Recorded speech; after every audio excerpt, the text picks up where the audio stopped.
Hey, what's going on, my fellow dads? Welcome to yet another terrific Tuesday. Man, I'm just talking to Anton Gray, and I just told him, man, my house is being turned upside down at the moment. It is absolutely a nut house in this place. Anyway, just wanted to share again a couple of amazing son, father, proud moments that happened this morning. Um, and I'm actually going to give it a little bit more emphasis of why I share these things because I think they're important. It's not to show off what kind of amazing dad or father I am. It's to help you, get things that you can do to improve your relationship with your son or your daughter, or um, maybe give you an idea of something that you could do, whatever it is, right? So this is what happened this morning. Actually, no. Well, let me start and back up a little bit.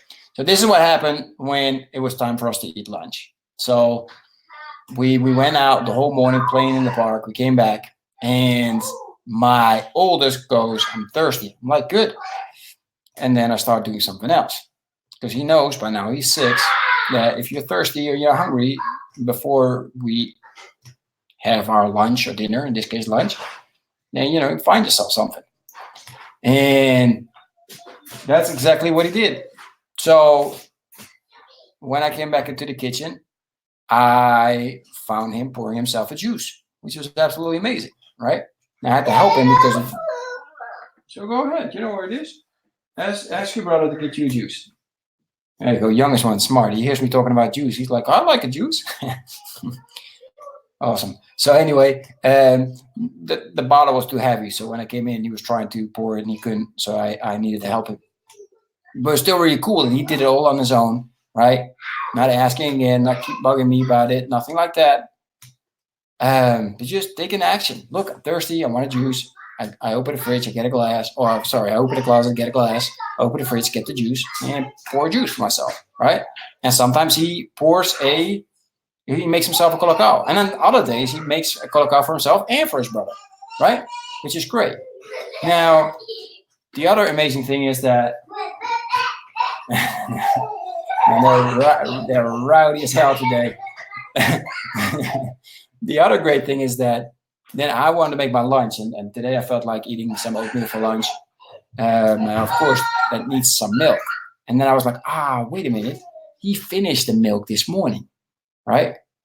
Meaning that I won't have any cold milk. So I open the fridge, and there is a full pack, untouched, right, in the fridge. So I'm like, that's weird. So I call him back. I say, "Look, hey, Diego, come here. Did you finish the milk and then put it in a new one?" He's like looking at me like, "Yeah, of course." And I'm looking at him like, "Heck yeah." I mean, I forget that most of the times. So for him to do that and notice that, look, I finished it, I got to replace it. That's awesome. Now here comes the opportunity, because as I said, it's not about me showing you how amazing my kids are, because um, man, we have our good moments and our bad moments like any other family. What I'm trying to share with you is that pick that moment, because what I did then was, because he turned around and wanted to walk away, right? So I went on my knees and I called him back, right? And I gave him a huge hug, and I told him how absolutely fantastic that was, right? How absolutely his amazing and his dad found out what he did, and how proud his dad is of him, right? And I looked him deep in the eye while I'm telling him that, and I see his face is light up and smiling, right? Makes him happy, makes him feel good, makes him confident, right? Because we want confident kids. So I took something that went great, and I took the opportunity to, make him feel good, make him feel confident, make him know that that's something that daddy really appreciate, right? In the hope that next time he does it again. If not, then that's okay too, right?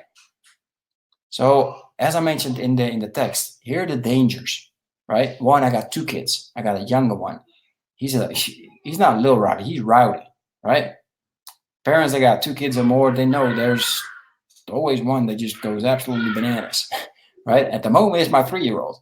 So I got to be careful to be promoting all the great things that my oldest son is doing while not paying enough attention to my youngest son and making sure that I pick out the great things that he's doing as well, right? Because he's at a different level. So that's one of the things that I'm working with, but I recognize as well. So that's one of the dangers. The other danger is the following. Like when you start teaching your kids, like, look, I'm not always going to be here, or I'm not always have the time to help you out, make your sandwich or grab you some cookies or do whatever. Sometimes you got to do it on your own, right? And then you teach them how to do that. So what happens, for example, is that, you know, he goes out, he's hungry, he goes and grabs a snack. And instead of grabbing an apple or a banana, he grabs a cookie or a candy, which is possible, right? So by the time that you come in, what happens is that us dads, we get upset. It's like, dude, why are you walking around with a candy for? You can't, you know, you can't have a candy right now, and blah, blah, and blah, blah, blah, negative. Oh, we're forgetting the whole positive. He did it all on his own, right? So he feels bad, and what you've been teaching him is like, hey, you got to take this on your own, you know, help yourself. That's completely gone, and he probably won't do it again for a while. So it's important then that you completely, you know, focus on what he's saying and make sure that you say, look, man, great, you did that on your own. That's great. And now you know that you have to teach him that it's better to get an apple or a banana instead of getting candy or chips or whatever other you have in the house. Or just make sure that you don't have it in the house, right? That's even better. What I'm trying to say with that is that I saw a post the other day of a good friend of mine, Kenyon Ziska, and he was saying like, or he was sharing a message where it's like, you know, for every 10 good things that you say, one bad thing can get that all the way. Or maybe it was the other way around. For every 10 bad things that we say one good thing, right?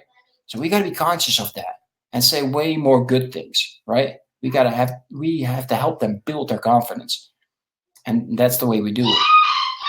So it was right. It was the message saying 10 bad things, one good thing. So we should work on ourselves and turn that around and make sure that for every bad thing that we say at least 7 to 10 good things, right? That we see about them, that we love about them, whatever it is, right? I think that would be a great challenge for everybody. So let's set that up as a challenge for the next 7 days. Let's try that for every bad thing that we say about our kids or to our kids, whatever it is, to whoever, we're going to try, or we're going to do it, right? We're not try, we're going to make sure that we say 7 great things about them, 7 positive things about them. All right? So I hope that helps. If you like this, make sure you share it with your friends. If you have any questions about this, or you have a question about something else with me, put it in the comment section. And that said, also, if you want to know when I go live with guests that I have on, like I had a guest on 2 hours ago, Vincent Lacombe, make sure that you click on this link, and that way I can keep you posted on when I go live again, right? So there's the link. Also, if you follow the link, I'm going to share with you completely free my challenge guide. So my guide to help you with your current challenges over and over again. All right. So thanks for being here. I wish you all a terrific Tuesday, and I will talk to you guys very soon. Take care. Bye-bye.